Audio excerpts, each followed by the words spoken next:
They have, I'm not calling him chosen, Robbie Anderson, also who's Why? really not that good. Okay. But why do people think he's good?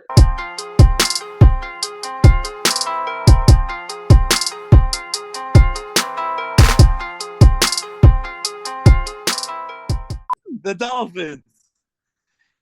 The Dolphins, everybody likes to talk about the Dolphins with Jalen Waddle and Tyreek Hill. But the real question of the Dolphins, much like the Dallas Cowboys, is can Tua stay healthy? And I mean, can this man take another hit to his head? I don't want to see him like twisting his fingers up again on the field like he did against the Bengals. I can tell you that much. Are they gonna just throw the ball deep every game all year? Because I mean, they really don't have a running game either, just like the Bills. I think their defense is talented, but I just feel like the Dolphins are going in the wrong direction, and I feel like they need to reassess that team. I'd love to see them succeed, but I don't see it happening this year. Well, there's a lot of talent, but it definitely does start with Tua. Like, can he stay healthy?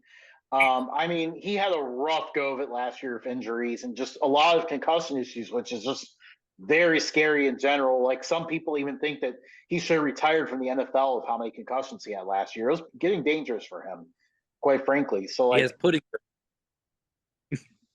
I mean, but the one good thing about the Dolphins is they have Tyreek Hill and Jalen Waddle, which is one of the most talented duos of receivers in the NFL. There is a big question of who they'll throw to besides those two. They need them to stay healthy. They need Hill to not get suspended this year, which most likely he won't for whatever the incident that happened because it takes so long to go through the whole process. So he won't get suspended this year, most likely. But I mean, they need those two to stay healthy because they got nothing behind them to throw to. Like you said, the running game's a question. It's very weird to hear about a team with the Shanahan scheme struggle to run, but that was the case for the Dolphins. They tried drafting a running back, A-Chain, to hopefully maybe get them somewhere with that. But he's a speed guy, but I'm curious to see how he fits in the system. The offensive line has a good starting unit-ish, but again, for those guys, staying healthy is an issue for them as well. And likewise, that then compounds to Tua staying healthy, and that's the whole thing. Like you said, the defense looks pretty good. Bradley Chubb, they used their draft pick to trade for him last year. Their first round pick, the one that didn't get taken away, I should say. And Bradley Chubb actually kind of disappointed once he joined here. He didn't fit in as expected. So let's see if he can step it up and play good again, or will he continue to struggle because that's a big key to their pass rush. And yeah, in the secondary, losing Jalen Ramsey for most of the year is going to hurt too. Xavier Howard's still a stud at corner, but Jalen Ramsey, I mean, they invested huge in getting him, and losing him already is a big dent. So, one note, Justin, the defense did get Vic Fangio as their defense coordinator. So I do think that things are going to turn around on that defense for some of the more promising players. Offensively, assuming Tyreek Hill doesn't get suspended at all this season, they do have Braxton Berrios and Cedric Wilson.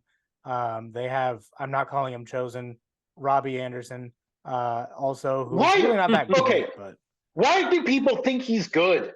Like, he had one decent year with the Jets, and that's it. And then everyone makes a big deal when he signs somewhere. He looks like Marlon Wayans from that 90s movie.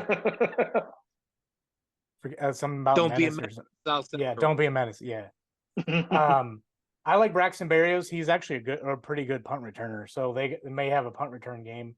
I'm the only reason why they didn't have a run game last year was because nobody trusted them to throw the ball because Tua was hurt most of the year, or wasn't himself when he did come back. So everybody stacked the box, sent some blitzes, and hurt Teddy Bridgewater. Yeah, and Teddy Bridgewater doesn't really have. He's not the Teddy Bridgewater before both ACLs got torn. He's not even there anymore now. Yeah. No, I know, but like last year, like everyone was like, "All right, you're going to run the ball here because you have nothing else to do." But didn't they end up going to like a third or fourth quarterback? Skylar Thompson. They have Mike White now. I like that. Mike White has injury issues too. Yeah. So pretty much the only one who doesn't Man, get injured is Skylar Thompson. But this year, I think Mike McDaniel, the most interesting coach in the NFL, may get the running game going. You have to keep in mind, he was the run game coordinator in San Francisco. And he's the reason why Debo did so well a few years ago.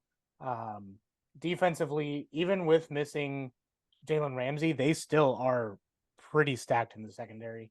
They're really good at safety. They got Xavier Howard. They signed Eli Apple, and say what you want about him, but he actually does play pretty good man coverage. Although he's not the most consistent player in the NFL. I love both Tyreek Hill on the same field together, same team. I know, on the hilarious. same team. I have practice every single day. I think Tyreek Hill actually tweeted out like Monday's meeting is going to be fantastic. Once they signed Eli Apple. But this team on paper looks like they could do something, or at least make the playoffs. But they do have a few teams in front of them in the division that just look a little bit better. If Tua stays healthy, and that's a huge if, this team is definitely a playoff contender, but definitely health at the quarterback position, health on the offensive line. Like, those are huge question marks that could stop this team from doing what they are capable of. I mean, McDaniel's a good coach. They have good players. It's just, can they stay on the field?